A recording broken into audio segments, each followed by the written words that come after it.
Alexa, what's the humidity? Right now, the humidity is 87%.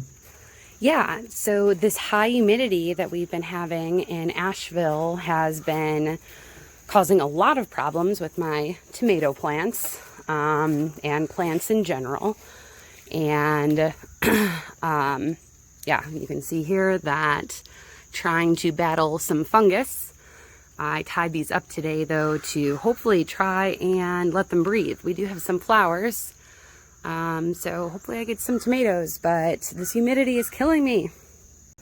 I am also dealing with, I don't even know what, but good news, I got something in the mail today. Super excited to have received my order from the Rusted Garden, and I'm going to try to combat that broccoli with this neem oil. And I'm really excited to seed start these indoors so that when the humidity and heat finally does go down, I can plant those. So we'll see how that goes. I'll keep you posted.